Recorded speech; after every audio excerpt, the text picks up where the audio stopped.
Hi, welcome to another episode of Hot Takes. Now, I'm going to do something slightly different from normal today on this particular video. I'm going to read a letter.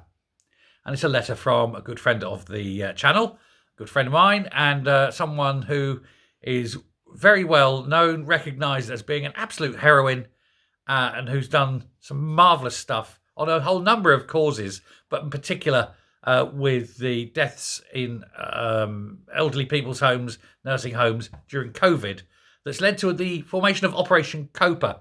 And for those who don't know, that's a Police Scotland investigation into the tens of thousands of deaths in those homes during COVID that they're now investigating for corporate murder, and they're looking at putting Nicola Sturgeon, the former First Minister, and Jean Freeman, the former Health Minister, in the dock for.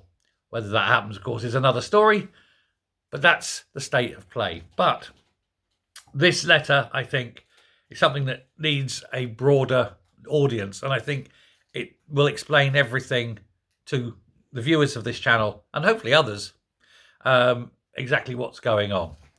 So I'm going to stop talking in my voice, and from now until the end, it will be Lesley's voice. I will not interrupt her writing. I'm going to read it straight through. It's not long, but I think it's deep enough and it does need to be heard. So come with me on this. Right. And this is from Lesley. I always knew there were massive problems in the NHS, and working as a nurse for over 28 years, it became apparent that health and safety was not first and foremost in the minds of those in senior political roles. However, issues that should have been dealt with became much worse from around 2008 and onwards. The shift from bad NHS management to management more concerned about bullying, intimidating, and seriously silencing staff became much more evident. Going into COVID, I was duly concerned about my patients and, as a Unite the Union rep, my members.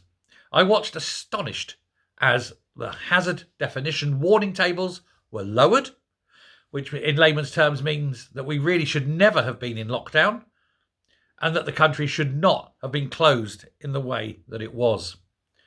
I watched RIDDOR recording, internal NHS Datix recording, and risk assessment being superseded by the Scottish Government guidance, which made no sense at all. This led to issues with adverse situations and ignored how such should have been handled. Despite trying to raise this as a rep, the public sector simply reverted back to SGG and silenced me as much as they possibly could. Some 22 grievances later, I was still fighting the fight without any justice for those as whom I represent or cared for.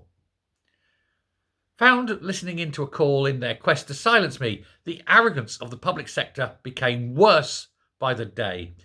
Unsafe and unlawful masks issued to staff, and the government trying to advise everyone that this deadly pandemic wasn't airborne was incredulous to those who knew different.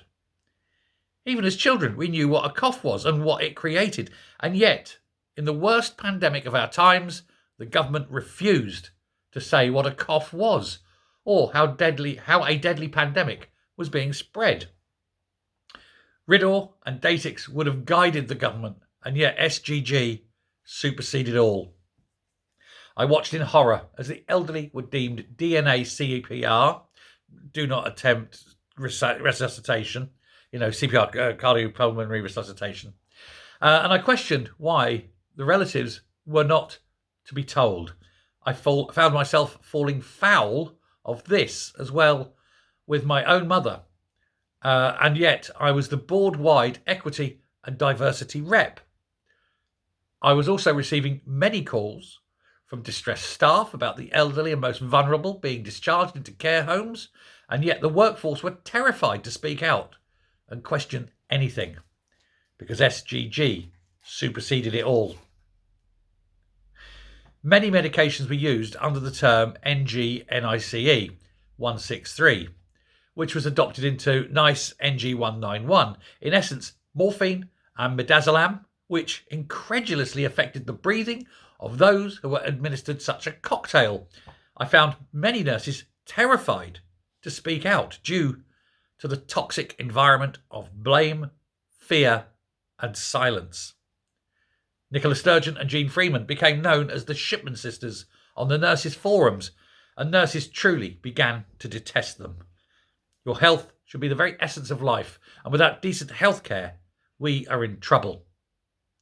Hence why I decided to take this further and report the government and the public sector to the police. I believe the government are guilty of corporate manslaughter, and I stand by that assessment. I also view many of the public sectors and their corrupt oversight bodies as art and part under the Criminal Procedure Scotland Act 1995. No one should have stood by and watched this unfold, and yet it was all about fear, bullying, intimidation, and the trajectory simply carried on. Lessons will be learned, but will never be learned enough. The real truth needs to be told, and had the inquiry actually put me on the stand for the 2 sessions agreed, the country would know the truth. Apathy only works for a short time. When it knocks on your own door, apathy is forgotten in the quest for the truth. Sadly, the truth is rarely forthcoming in SNP Scotland, and many simply have not awoken to that reality as yet. And that's what Lesley has said in her letter. And I just think it's a stunningly harsh letter against the SNP government. We know that they were complicit in all of this. We know they covered up the truth. We know the application of, for example, mentioned in their morphine and midazolam.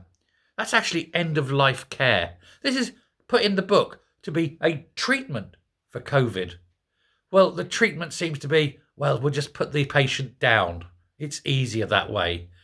And they were putting do not resuscitate notices, unbeknownst to families and friends or the patient, on people in their early 40s, presumably thinking, well, they've had a good life, we'll let them go, when they're 41 years of age. This was the thinking. And of course, Scottish government guidance isn't law. It's just what some bloke in an office has come up with. It doesn't supersede law. And so they are guilty of breaching the law by insisting on it. And the release of untested elderly people, deliberately untested, it may be hastened to add, into care homes in order to knock out and take out as many elderly people as possible, which is the theory, definitely needs the investigation, which is where Operation Cobra comes in.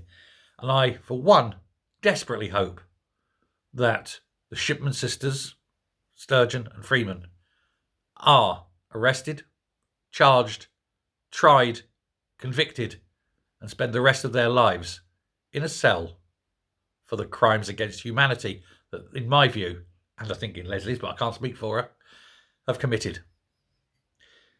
Let me know what you think. Thank you very much. Goodbye.